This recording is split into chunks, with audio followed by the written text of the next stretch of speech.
Bom, gente, eu vou agora vou ir para frente, porque a gente leu a 96, mas voltar porque a gente já estava na 103. Mas vamos repetir agora, para trazer uma questão prática da vivência daquele que se coloca em busca no caminho de ser cristão gnóstico. Vou reler essa passagem e aí vou mostrar para vocês o que eu queria enfatizar. A água viva é um corpo. Precisamos revestir-nos do homem vivo, que é um símbolo também, o homem vivo, a imagem de Deus, né? Portanto, quando ele está prestes a descer a água, despe-se para vestir-se como homem vivo. Então, aqui a gente tem alguns elementos, né? Tem a água viva, então a gente tem a ideia da água, e aqui da veste. Tem várias coisas incutidas aqui nessa pequena passagenzinha. A veste que a gente precisa se despir, e a veste do homem vivo que vai nos vestir ou nos revestir. Então, aqui tem um mistério espiritual sendo descrito também. E existe uma ênfase dada por Jesus em Pisce Sophia, mas a gente vê, inclusive, no Novo Testamento essa ênfase, que é sobre o desprendimento, a renúncia ao mundo, o desapego. E aí vem sempre aquele papo, vocês me perdoem a chatice, mas eu sempre tenho que falar. Os gnósticos renunciam ao mundo, querem fugir do mundo, querem se afastar do mundo, odeiam o mundo. Calma lá que não é bem assim, isso é o que falaram sobre eles.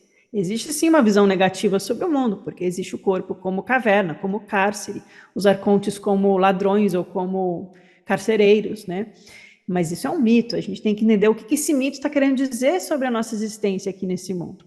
E como esse mundo nos envelopa. É um processo de envelopamento, a gente está entrando na crisálida, a gente está se fechando aqui nesse mundo. A gente precisa ser capaz de sair dessa casca.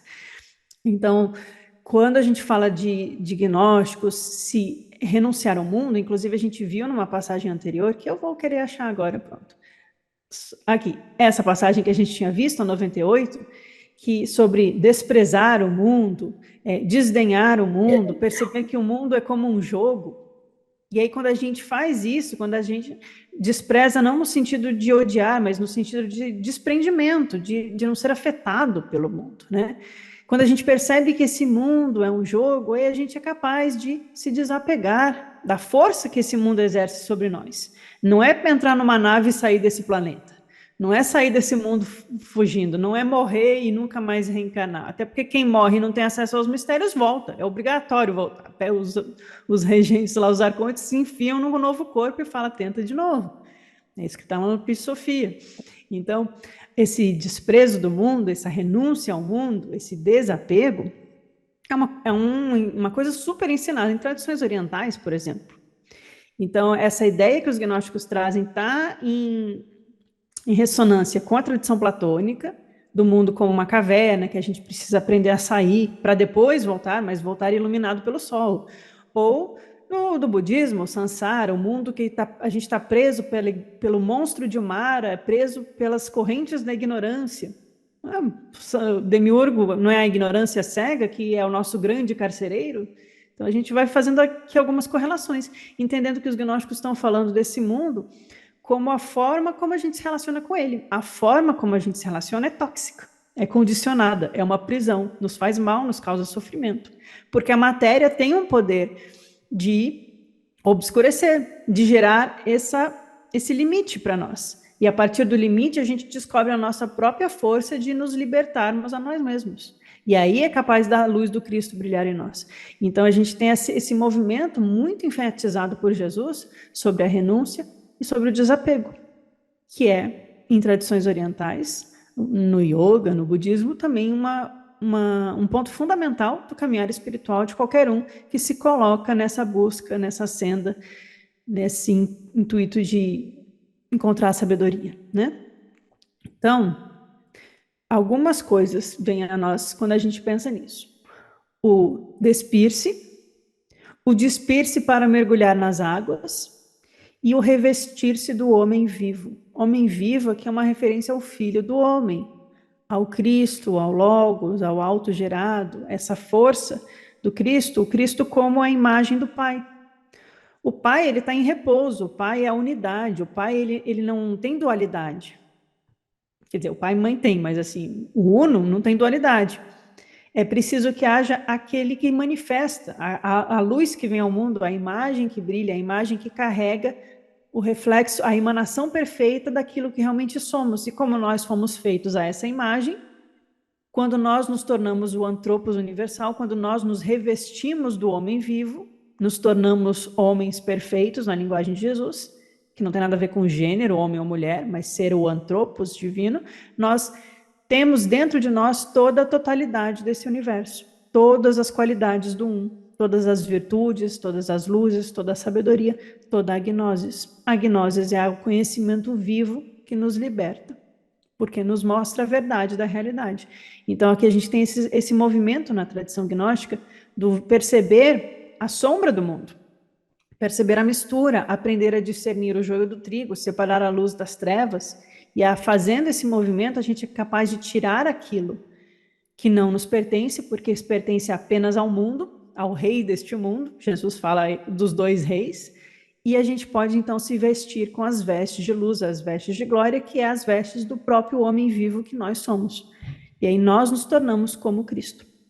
Só que para provocar vocês, eu vou trazer outras passagens que tratam exatamente disso, mostrando como o Evangelho de Filipe está falando, o Evangelho de Filipe, né, rejeitado pela patrística, tido como herético, gnóstico, texto espúrio, falso, que não deve ser usado, como ele está dialogando perfeitamente, inclusive com passagens do Novo Testamento. Ou seja, se ele está falando a mesma coisa que essas passagens do Novo Testamento, então as passagens do Novo Testamento também são espúrias, falsas e hereges.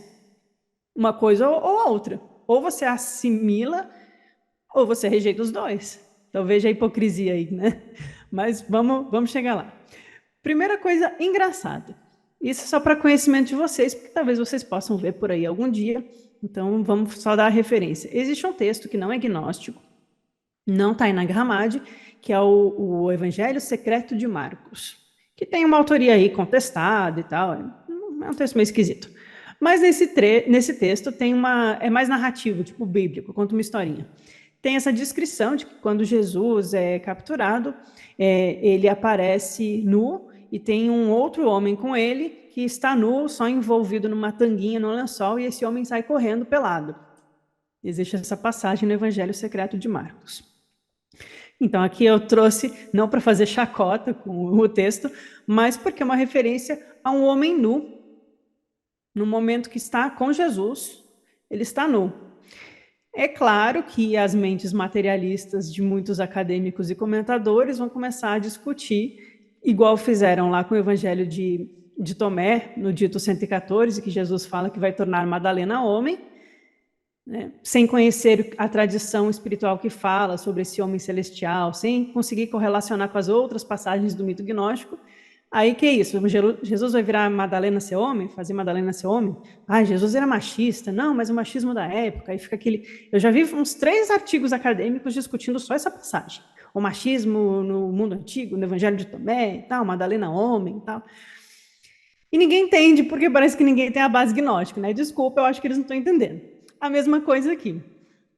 Tem artigos acadêmicos de historiadores, etc., que estão discutindo a homossexualidade de Jesus, se Jesus estava com um homem pelado, e aí ele saiu correndo, envolvido num lençol, que história é essa? E é uma coisa assim tão descabida, porque não é o foco.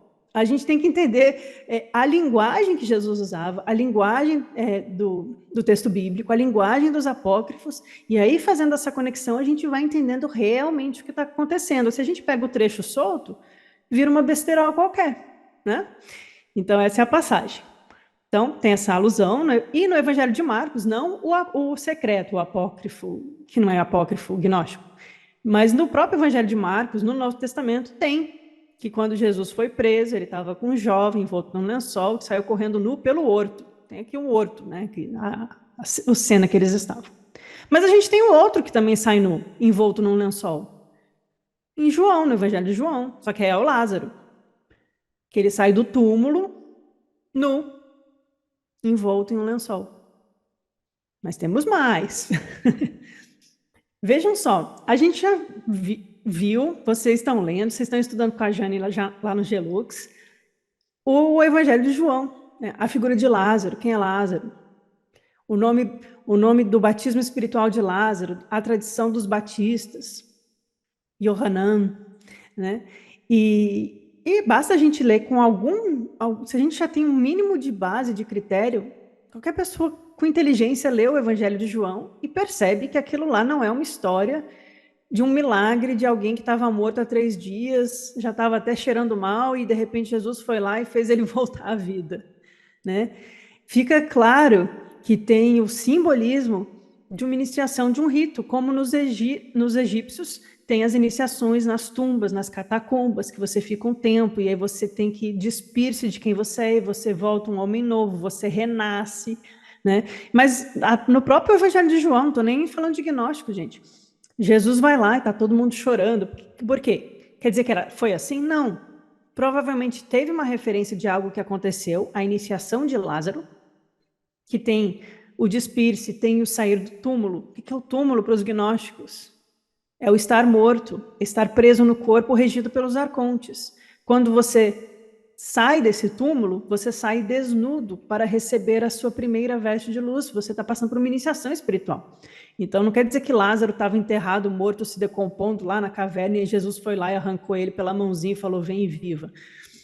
Né? Então, quando Jesus vai. Esse cenário, é isso que eu queria dizer, esse cenário que a gente lê no Evangelho de João, provavelmente é uma adição posterior. Porque, ele chegou lá e as mulheres estavam chorando e blá, blá, blá. Blá. Mas se a gente tira essa narrativazinha literária e deixa um ensinamento, por exemplo, o diálogo dele com Nicodemos é muito bonito. Mas aí Nicodemos fala assim, mas então eu tenho que nascer de novo, eu tenho que voltar para o ventre da minha mãe. E Jesus fala, não, aquele que não nascer de novo não poderá herdar o reino. O ensinamento espiritual. Ele não está falando para ninguém morrer. E aí o Nicodemos fala, então vamos lá todos morrer como ele. Era um monte de suicida? Não. Né? Estavam falando de um processo espiritual profundo.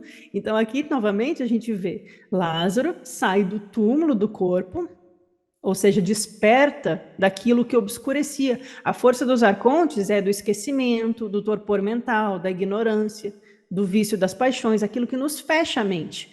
Quando você sai desse túmulo, você desperta para a luz de Sofia. E você precisa despir-se de quem você é para justamente ser um novo ser, nascer novamente. Aquele que não nascer de novo não entra no reino, certo? E ele sai nu, envolto em um lençol branco de linho, que é a pura linguagem dos símbolos das escolas de mistério. Então, temos aqui Evangelho de Filipe, precisa se despir para se vestir com o homem vivo. Evangelho de Marcos, Jesus estava fazendo alguma coisa com um homem que estava despido e saiu envolto num lençol. E Evangelho de João, Lázaro nasceu de novo, ressurgiu de entre os mortos. E o Evangelho de Tomé também fala disso? Fala disso também. Mas o Evangelho de Tomé é agnóstico. Ou não, aí vão dizer que não é agnóstico, porque não fala do demiurgo. Cada um inventa uma categoria para dizer se é ou não é, né? Eles não se decidem. Bom, o Evangelho de Tomé, a gente já passou faz tempo, mas tem lá o dito 21. Disse Maria a Jesus, com quem se parecem os teus discípulos? Jesus respondeu, parecem-se com garotos que vivem num campo que não lhes pertence. Quando aparecem os donos do campo, dirão estes, deixai-nos o nosso campo. E eles desnudam-se diante deles e deixam o campo. Lá no Evangelho de Marcos, ele não saiu nu pelo horto? Não sei, achei parecido o cenário. Será que esses 4 evangelhos, João, Marcos, Tomé e Filipe, estão bebendo da mesma fonte? Ou o Filipe teve acesso aos originais de Marcos, que é dito que é o mais antigo, e Tomé, que é os logias mais antigas ainda, e aí eles estão estudando o próprio texto e comentando e reescrevendo a mesma história de outras formas, ou comentando o ensinamento? Ou Jesus ensinou isso mesmo, ou Lázaro passou por isso mesmo e alguns discípulos registraram. Tem muitas opções para a gente pensar.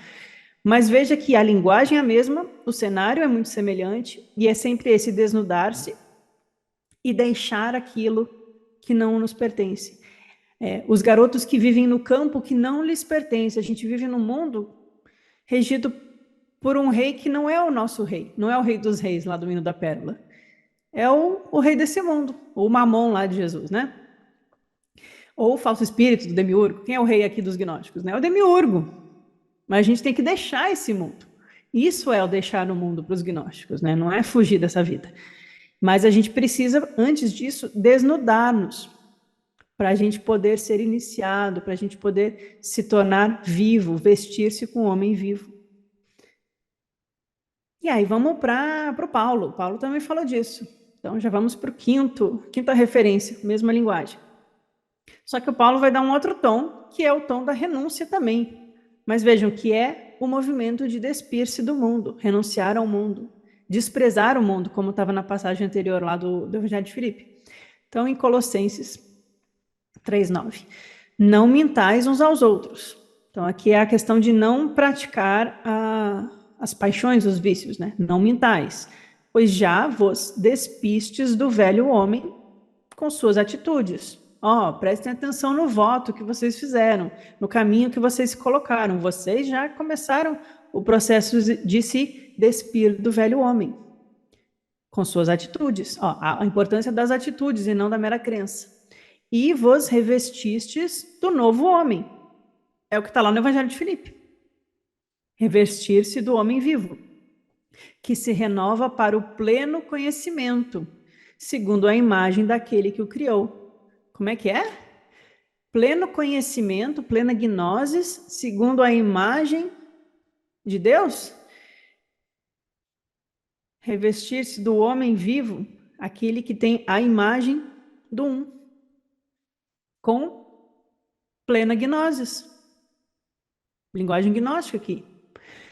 Nessa ordem de vida, não há mais diferença entre grego, judeu, circunciso e incircunciso, bárbaro e cita. Eu não sei o que é cita, alguém sabe? Escravo ou pessoa livre, mas sim, Cristo é tudo e habita em todos vós.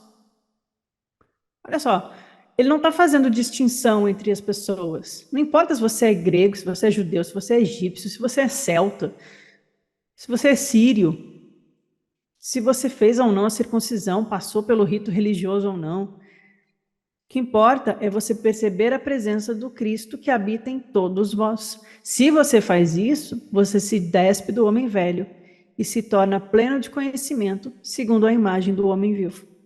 Você se torna um novo homem. Vamos para a próxima. A gente está vendo veste, despir-se, ficar nu e receber uma nova veste. Onde que vocês também já leram sobre isso? Passamos agora por Paulo, Marcos, João, Filipe e Tomé. Agora a gente vai para o Bardesanes. Esse é mais gnóstico. E aí vocês já leram no livro do Bardesanes o hino da veste glória, o hino da pérola, que a Jane traduz e comenta. E tem esse trecho aqui. Então vamos lembrar dele. Tinha vestido-me como eles, né? Lembra, o príncipe que veio do Oriente com uma missão, ele é mandado para o Egito. Egito significa terra escura, não é necessariamente o país do Egito, né? Mas é mandado para a terra. E aí ele passa a conviver com as pessoas daquele mundo, né? E aí ele passa a se vestir como eles.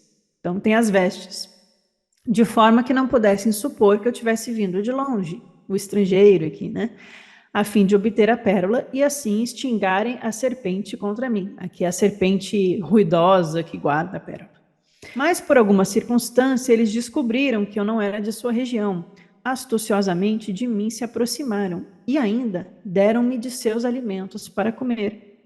Olha o mito gnóstico do apócrifo de João aqui, que eles colocam os frutos nas árvores e falam, coma isso, coma aquilo, mas o seu fruto é veneno, seu sabor é o engano, etc. Tem lá no mito.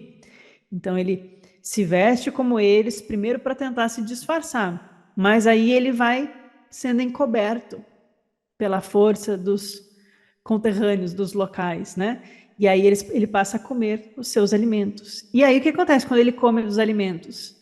Esqueci-me que era o filho de um rei. Tornei-me um escravo de seu rei. Mito gnóstico.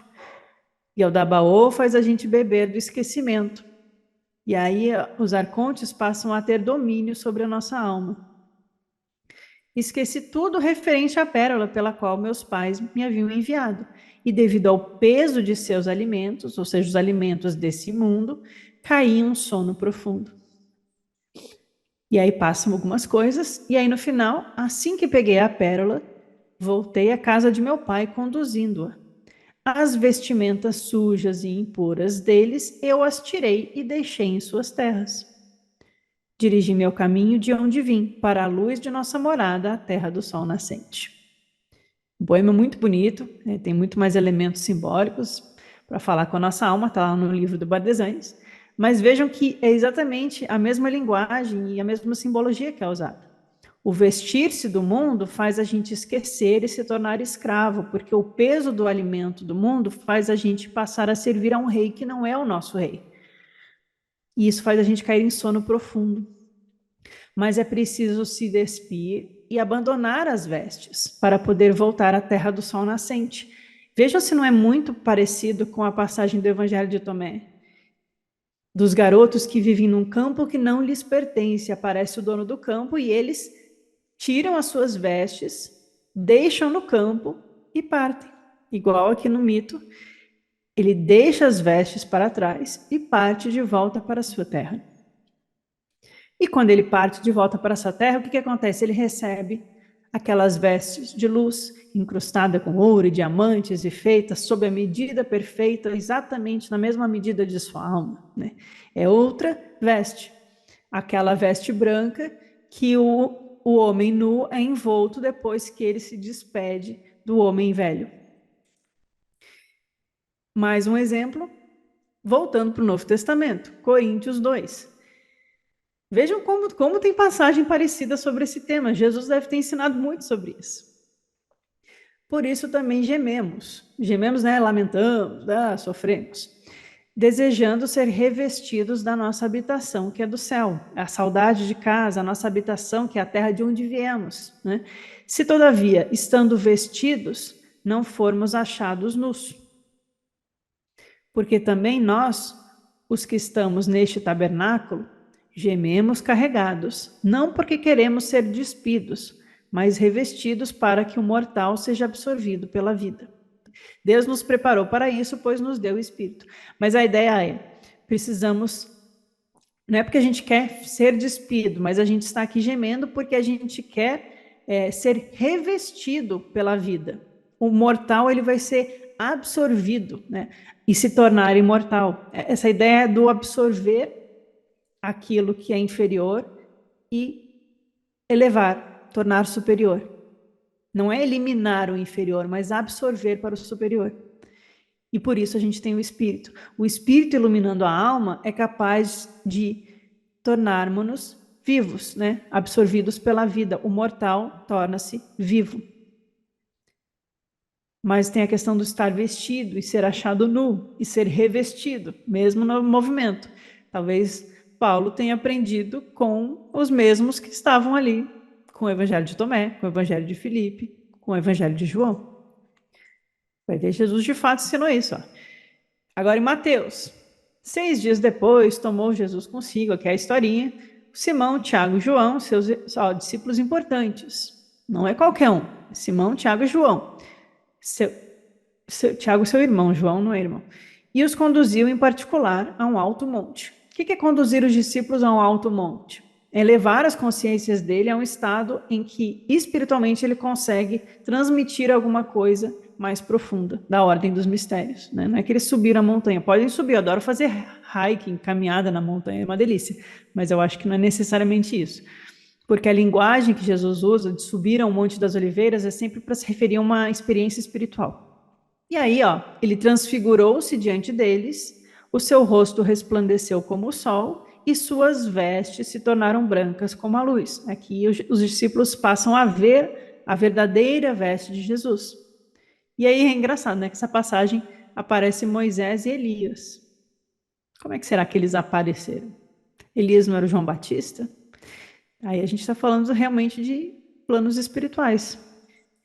E também no final de Mateus, mais para frente, no fim do sábado, quando já despontava o primeiro dia da semana, Maria Madalena e a outra Maria, a irmã de Jesus, foram ver o sepulcro. E eis que houve um grande terremoto, né? Isso aparece no Apócrifo de João também. Os céus se estremeceram, as bases do abismo tremeram quando desceu um poder de luz, né? Porque um anjo do Senhor, descendo do céu, chegou removendo a pedra, sentou-se sobre ela, e o seu aspecto era como um relâmpago, e suas vestes brancas como uma neve. Aqui não é Jesus, mas a gente vê que Maria vê Jesus. E aí nos apócrifos é assim, não como ressurgido na carne, como o dogma quer impor para gente, mas Jesus é visto em uma branca veste de luz que brilha tanto que ela precisa pedir, abaixa um pouco a luz porque eu não estou conseguindo enxergar. É bonitinho até. Mas é sempre essa ideia da veste que reveste aquele que se tornou um receptáculo da vida ou que vestiu-se do homem vivo. Aqui eu estou só mantendo a passagem repetida do Evangelho de Filipe, porque tudo surgiu por causa dessa passagem aqui, para vocês não esquecerem dela. Vamos lá, só mais algumas para a gente finalizar. Agora, reforçando a questão da renúncia, né? Não ameis o mundo, nem o que existe nele. Se alguém ama o mundo, o amor do Pai não está nele, pois tudo que há no mundo, as paixões da carne, a cobiça dos olhos e a ostentação dos bens, não provém do Pai, mas do mundo. Ok, a linguagem, a gente começou a criar aversão a essa linguagem, porque ficou assim, a igreja culpando a gente, não sei o que, reprimindo e tal. Mas vamos tentar desapegar um pouco, o exercício de desapego para a gente, que foi muito marcado por uma aversão à igreja, que eu entendo, mas a linguagem, ó, é não buscar no mundo, não buscar o que é do mundo, porque todas essas coisas, ostentar os bens, o que a gente cobiça, as coisas que a gente tem vontade, porque dá prazer e a gente está sempre insatisfeito, tudo isso vem do mundo, tudo isso vem do demiurgo, tudo isso vem dessas forças das paixões, da ignorância, né? O amor do Pai não está no mundo. Ele veio ao mundo, mas ele não provém do mundo, né? Então, mas só que isso está em João, não é um texto oficialmente gnóstico, mas o João é o mais gnóstico do Novo Testamento ali, né? Pelo menos oficialmente. E aí a gente vê aqui, a Paixões da Carne é uma referência aos arcontes no mito gnóstico, porque os arcontes representam essas paixões. E eles instigam na gente a cobiça, a ira, a inveja, essas coisas que gostando a gente ou não da linguagem que ficou como linguagem cristã, são coisas que nos fazem mal, nos causam sofrimento emocional e fazem a gente causar mal aos outros no mundo e causa problemas e violência no mundo, né? Então, acho que como uma mensagem vale a pena a gente refletir sobre ela, porque Jesus está falando do despir-se desse mundo e é justamente isso, não amar o mundo, despir-se desse mundo, rejeitar o mundo, na outra passagem do Evangelho de Filipe, né? Que é essa aqui, só para a gente lembrar. Desdenha o mundo, percebe que é um jogo. Quando a gente faz isso, a gente volta rindo, feliz. Não é para a gente ser amargurado. Ah, eu odeio o mundo, eu não posso ter felicidade nesse mundo, não posso ter nada. Porque aí, senão a gente vai cair em outro extremo. Não é ser amargurado, mas é não buscar no mundo aquilo que não nos dá sustento espiritual, não nos alimenta de verdade, porque o alimento do mundo é veneno. Essa linguagem que aparece em vários apócrifos e no Novo Testamento também. Em Romanos a mesma coisa. E aqui novamente o revestir-se do homem vivo. Andemos honestamente, como de dia, né? Ande de dia, ande à plena luz do dia, não tenha vergonha de ser quem você é. Mas não fique aí com glutonia, bebedeira, sendo desonesto, né? Sendo falso, nem contendas, inveja, ciúme, briga. Não fica aí sofrendo nesse mundo, né? Mas seja honesto, revestivos de Cristo. Não fique pensando em como satisfazer as coisas aqui do mundo, porque o mundo é insatisfação. Ah, isso é budismo, não é cristianismo? Ah, pode ser cristianismo também. O mundo é insatisfação. Vivamos de modo reto, verdadeiro, autêntico, honesto, sendo quem nós realmente somos, sem medo de ser quem a gente é, em plena luz do dia. E o Paulo, de novo, em Gálatas. Todos quanto em Cristo fostes batizado, de Cristo vos revestiste. Botei essa porque a passagem do Evangelho de Filipe fala do mergulho nas águas, aquele que desce nas águas, despe-se para vestir-se como homem vivo. Aquele que em Cristo é batizado nas águas é revestido de Cristo. Isso aqui é um verdadeiro, a palavra é muito mal usada hoje em dia, mas isso é um empoderamento. É você revestir-se do poder de Cristo que em vós habita. Não tem nada a ver com aceitar Jesus e obedecer ao pastor. Mergulhar nas águas vivas despir-se daquelas coisas do mundo que nos fazem mal, são as paixões, que nos afastam de quem a gente realmente é. Somos honestos conosco mesmo e nos revestimos do Cristo que em nós habita. Quer coisa melhor que isso? Eu acho que está de bom tamanho. E aí, só lembrando, a gente tem já um estudo aqui do Evangelho de Filipe, mas mais anterior, meses atrás, que eu fiz esse quadrinho que eu achei muito divertido de fazer, que é em Episofia. Em Episofia, Jesus tem uma passagem no livro... Em Episofia são 6 livros, acho que é no 3 ou 4, não vou lembrar a referência, está lá no livro. Que Jesus tem uma página inteira de renúncias. E aí eu cataloguei elas, porque ele vai falando assim... o Episofia, gente, para quem não está muito familiarizado, nessa parte Jesus está explicando o que acontece no pós-morte. Que dependendo da natureza de cada pessoa e das coisas que ela praticou em sua vida, ela é levada para um lugar ou para o outro no pós-morte, ela é julgada pelos arcontes e julgada pelo falso espírito. Só que não é que não é que Deus vai julgar ela, o falso espírito dela mesma, ele é externalizado como juiz da própria alma, porque ele que incita a alma ao erro e é a gente que tem que aprender a usar nosso livre-arbítrio, nossa consciência e não ser simplesmente levado pelas forças dos arcontes, né? Então, não cair na armadilha que nós mesmos fizemos. É uma armadilha. Então Jesus fala assim, renunciai à murmuração, renunciai a ouvir falsidade, renunciai ao perjúrio, porque se você faz isso, você vai para a esfera do cara de cachorro. Tem uma mitologia gnóstica. São as subesferas dos infernos. Cada uma tem uma característica de punição. Só que não é um inferno eterno. O inferno de Dante ia cair bem aqui também. Depois a alma resolve, dissolve as impurezas e aí ela volta para um novo corpo para ter uma nova chance. Mas é isso que está sendo ilustrado aqui nessas figurinhas. São aqui 7 subesferas dos infernos no Episofia, e Jesus vai falando que esses vícios são atribuídos a cada uma dessas. Então tem o cara de dragão, tem o cara de crocodilo, tem o cara de cachorro, e a pior de todas é o dragão da escuridão exterior. E aí você vê que são as piores práticas do ponto de vista gnóstico. Inclusive, ensinar doutrinas errôneas é pior do que você cometer assassinato. Então, às vezes eu comento por aí, cuidado fulano está distorcendo a tradição, na minha opinião, está ensinando mal, está ensinando de propósito errado porque tem interesses escusos. Não, deixa ele, isso é muito crítica, você está sendo chato. Não, gente, ensinar doutrinas errôneas é a pior coisa que tem. Roubar é menos mal. Assassinar é menos mal. Então, não é assim, deixa cada um faz o que quer. Não, a gente tem que também ser defensor da verdade. Eu sou dona da verdade? Não, não sou. Mas eu estou em busca dela. Enquanto eu estiver aberta a questionar, a mudar de ideia, mas a continuar buscando, a gente também tem que aprender a ser crítico das coisas que chegam a nós. Não achar que só porque é simpático que está fazendo bem. Tem muita coisa muito simpática que ensina de propósito errado. E aí é assassinato da alma. Por isso que é pior.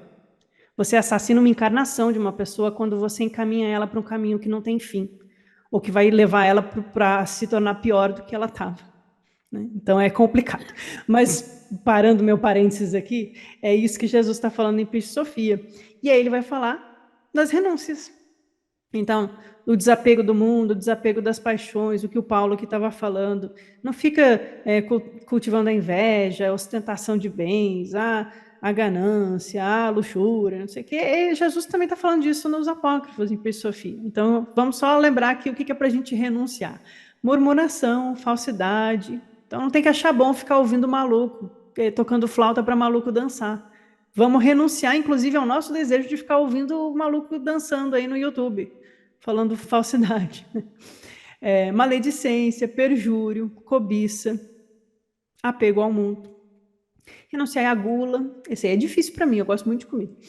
Renunciar à tagarelice, aos maus hábitos, temos muitos, cada um sabe de sua própria consciência. As más conversas.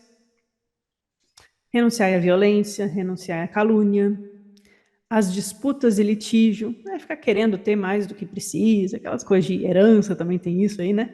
Renunciar à ignorância, senão você vai pro inferno da serpente com cara de leão. Já ouviram, né, falar nesse?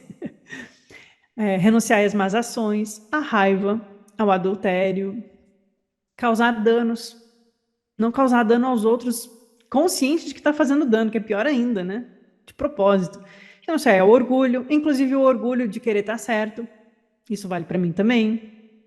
Tá?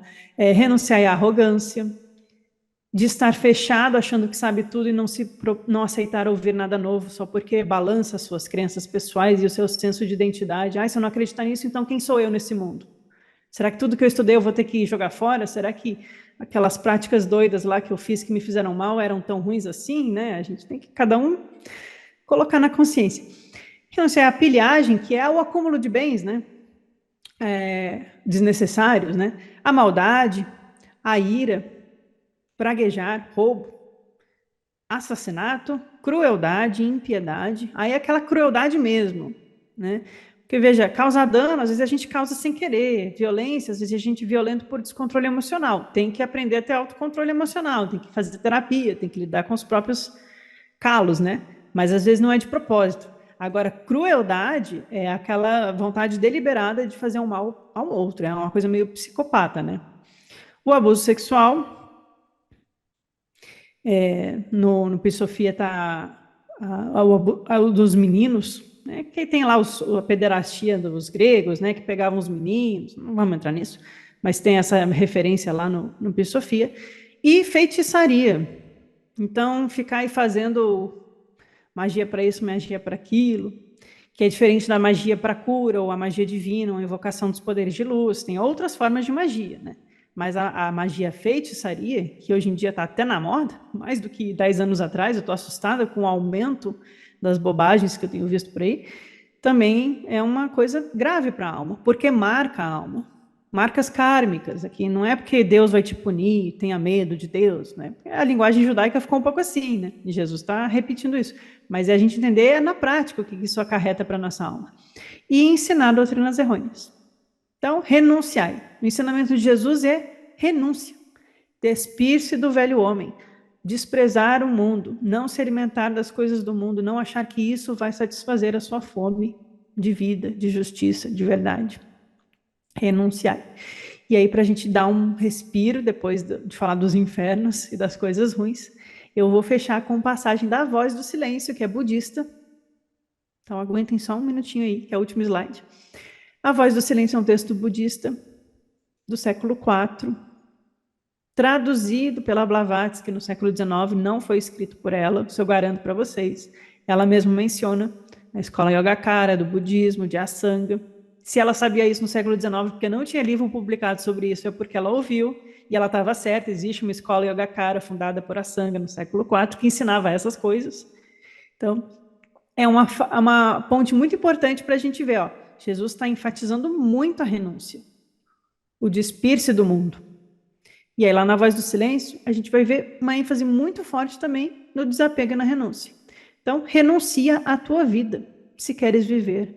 Jesus sacrificou-se. Né? Não é essa renúncia, não é o matar-se a si mesmo. Renuncia ao apego que a gente tem à nossa vida, achar que a gente é mais importante, né? Aquela coisa egóica, individual, né? Se queres viver o quê? Viver a verdadeira vida. Se queres ter alegria, mergulhar nas águas da vida, voltar rindo, como Jesus disse, então renuncia. Parece contraditório, mas não é. Enche de alegria, na verdade. Mais para frente, na Voz do Silêncio. Há uma única estrada para o caminho. Só no seu final, a voz do silêncio pode ser ouvida. A escada pela qual o candidato sobe é formada por degraus de sofrimento e dor. Nos gnósticos, a gente vai falar dos degraus dos 7 céus, ou 7 portais.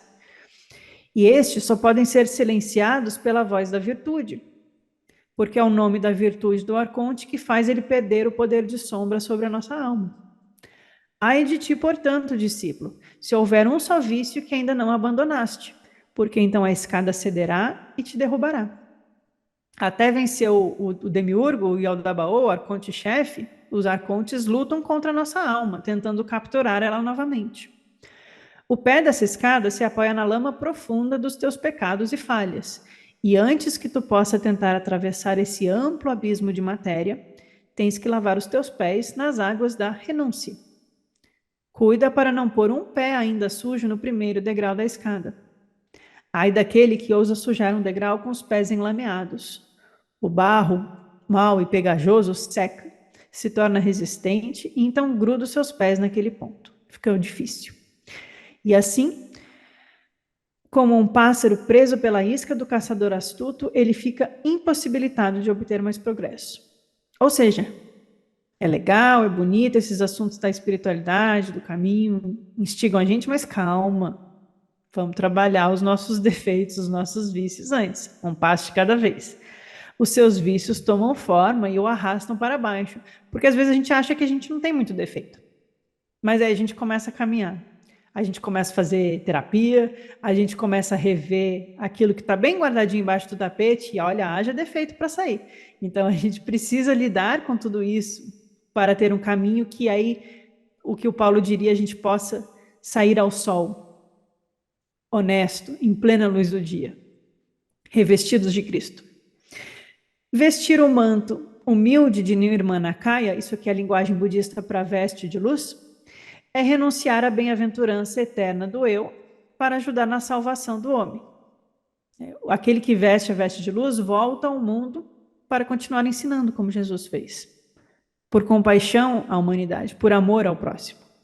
Alcançar a bem-aventurança do Nirvana e não ficar lá nela, né? Renunciar é o passo supremo, que é outra renúncia. Esse aqui já renunciou ao mundo, já recebeu a veste de luz e volta ao mundo. É o passo mais alto no caminho da renúncia. É do germinar da renúncia ao eu que surge o doce fruto da libertação final. E aí vai falar das 7 portais que a alma precisa passar. Estou falando de budismo, tá? Voz do silêncio. Tem 7 portais, cada um desses portais representa uma virtude e é um grande desafio cada um deles. O 4º portal se chama Vairaga ou Viraga, que é a renúncia, o desapego, a indiferença em relação ao prazer e à dor, a vitória sobre a ilusão, a percepção apenas da verdade. É a renúncia, o grande desapego. Doces são os frutos do descanso e da libertação alcançada pelo bem do ser. Mas ainda mais doces são os frutos de longo e amargo dever. Sim, a renúncia pelo bem dos outros, dos teus semelhantes, os seres humanos que sofrem. Pelo bem dos outros eu renuncio à grande recompensa. O Bodhisattva, o mestre iluminado, a grande alma compassiva, realiza a maior renúncia. Ele é um salvador do mundo. Vejam que Jesus foi chamado de salvador do mundo. E ele ensinou sobre renúncia e sobre o amor ao próximo. E sobre um doce fruto da libertação final, que você vai sair rindo, porque você vai ser revestido com a luz de Cristo e beber das águas da vida e nunca mais sentirá sede e fome. E aí tem o manto, a veste de luz, que você se reveste quando isso acontece. Mas primeiro você tem que tirar a lama dos seus pés e trilhar um caminho que passa por 7 portais. É gnosticismo, é budismo, é tradição espiritual imanente, transcendente, além das denominações religiosas? Acho que é. Então, hoje a gente falou de renúncia, mas eu quis fazer essa coletânea de passagens para vocês verem que não é um ensinamento isolado, uma passagem ali no Evangelho de Filipe, uma chatice, entre aspas, da Bíblia. Não, se a gente vê a linguagem, os termos, a veste, o despir-se, o vestir-se, o revestir-se do homem perfeito, ou colocar as armaduras do Cristo, né? Virou uma linguagem depois meio dos cavaleiros de Cristo, né? É esse revestir-se daquilo que realmente somos. É encontrar essa integração de quem nós somos, essa totalidade, essa plenitude. Que aí no Evangelho de Tomé tem, né? Aquele que conhece a si mesmo, conhece o todo, porque nós somos o todo. Quando a gente se permite ser aquilo que realmente somos, aí não há nada que nos segure. As trevas não têm mais poder sobre nós. E aí não há mais sofrimento, não há mais morte. Isso é ressurgir de entre os mortos. Revestir-se do Cristo vivo. Jesus fez isso, no meu ponto de vista. Vou brincar igual meu pai. Está declarado encerrada esta reunião.